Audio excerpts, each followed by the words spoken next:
I know you guys may be expecting me to make yet another video reproaching one of my fellow vegans for being an idiot. For one thing, I can recognize when other vegans have their hearts in the right place. That's my slogan. Yeah. A lot of people are trying to do the right thing from their perspective, even if I think they're wrong, even if I think that what they have to say may be misleading or even harmful to the movement. And I've mentioned that in a lot of videos lately. I also often do manage to criticize my fellow vegans without calling them idiots, or I just reflect on the issues that have come up in their videos. It's true, I mean, many of the things that are said in this particular video I'm making a response to are somewhat offensive to me, I think are counterproductive for veganism, and some of them are frankly idiotic. If you're familiar with my channel, you can probably make a list of them yourself. But if there's one idea that just comes up here in passing that I wanted to have us slow down and really pause to think on, it's actually the kind of throwaway comment that these issues are not black and white, that none of these issues are black and white, that none of these moral questions are black and white. Now, actually, I think it's worth pausing to reflect that in veganism, some issues are black and white. My own channel is almost relentlessly focused on gray areas within veganism, within questions of animal rights and activism, etc., because that's where I feel we need to, push the dialogue forward within the movement. Questions about the future of the movement. Often we get into technical issues and gray areas. I get fan mail from people where they really say, wow, I never even thought about that before, etc. But to contrast a gray area to what I consider a truly black and white issue, an issue that's so obvious, we all see it every day, we walk past it every day, but you may ignore it.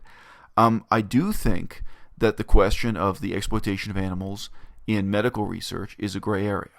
And I note even some abolitionist vegans like Gary Francione himself, they will confess that it's a gray area or that it's at least much more morally complex than other questions of meat eating.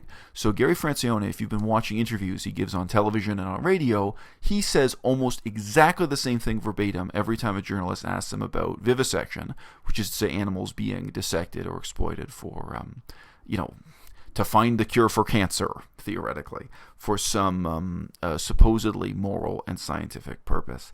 He will always say, well, if you're going to ask me about that, at least that's an interesting debate to have. He'll say, exploiting and killing animals simply for pleasure and convenience, for food that's unnecessary and unhealthy, that's not a debate, that's not debatable. But yes, if you want to ask me about vivisection, exploitation of animals for scientific research, at least that is a debate worth having.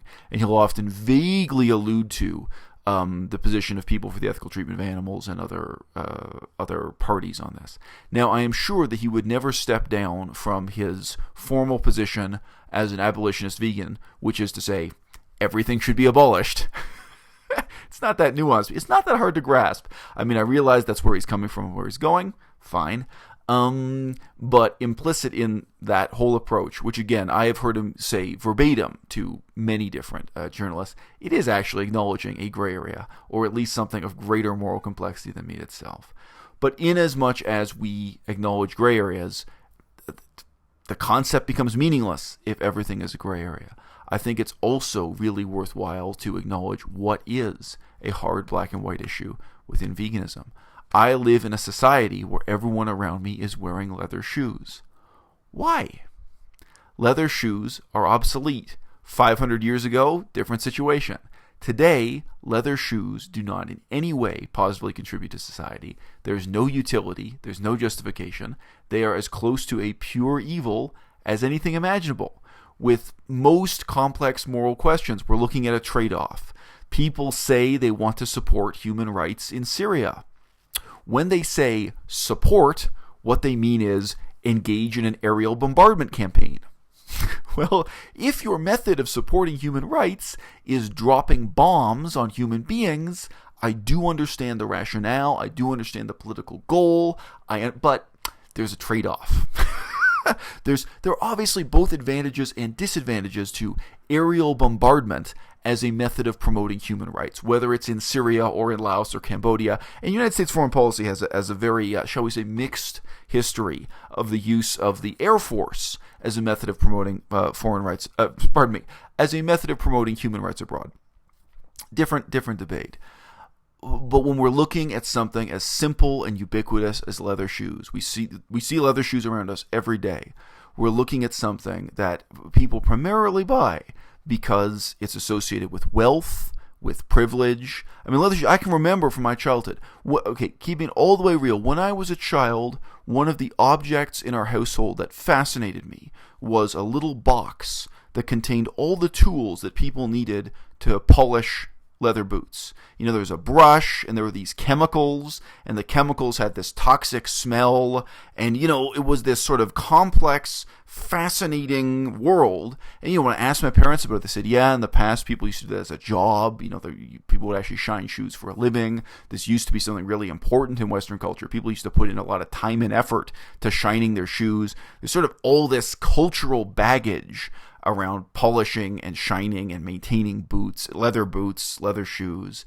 And, as you guys probably know, because this is the internet, there are people who are fascinated with these things sexually in terms of their sense of image and importance. And,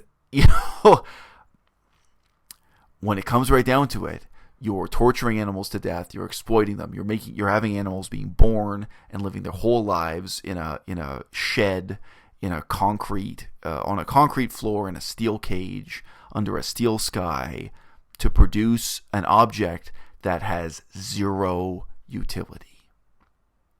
Right? And what Gary Francione, even the holier-than-thou, completely pious abolition, what he's admitting is that in vivisection, the medical sciences, actually you're talking about killing animals for some utility. And if you want a very clear example of that, there's the exploitation of animals in laboratories not for research, but where their fluids are being used to actually produce serums, to produce medicine themselves. I guess the easiest example is the use of snakes to produce antivenom to save human lives, right? So there's utility. It may be immoral, it may be shocking, what have you.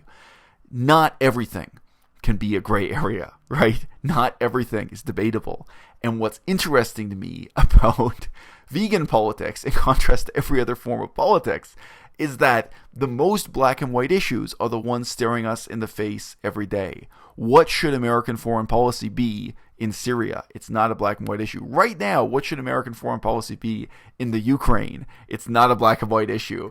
Hey, what should Canadian foreign policy be in Israel and Palestine? I mean, these issues, some of them have been kicked around in the news for many years with no particularly decisive outcome. In a sense, I think growing up watching the modern Western news media trains us to regard every issue as having two sides to the story, and a little 5-minute broadcast where they interview one person representing the Conservative Party and one person representing the Liberal Party, and at the end they say, well, we can all agree this is a complex issue and a gray area, and it's not clear how we're going to move forward. This is kind of part of the bourgeois apparatus of postmodern life, is this indecisive conclusion to the politely phrased news broadcast, and then we change the channel and we all get on with our lives, and we in a sense are reassured that there's no simple answer, that it's a complex, murky question, that it's a gray area. And why do we feel reassured? Because that means we don't have to do a goddamn thing about it. Somebody else somewhere is an expert. Somebody knows more about vivisection than you. Somebody knows more about Syria. Somebody is sitting in an office, whether it's in the State Department or the CIA or in Congress or in Parliament in your country. Somebody's making that decision so you don't have to think about it. And in a sense, the hardest political decisions of our time are made into a form of entertainment to distract you from the boredom of your bourgeois daily life. And veganism is not like that. Veganism actually does deal with some very hard black and white issues. Veganism actually does involve a call to action that involves you, not just as a consumer. It involves you changing your life to change the world step by step. It involves you recognizing that yes, actually, if you choose to put on those leather shoes, it means a whole lot more than just leather shoes. You are capitulating in, you are becoming complicit in an unbelievably evil and unnecessary industry. So leather shoes a black and white issue. And I realize that people like this think it is polite and self-effacing and friendly to say, well, it's all shades of gray. Everyone's got a different perspective. There's more than one way to look at it, blah, blah, blah. Because that's what we've all grown up seeing on the nightly news.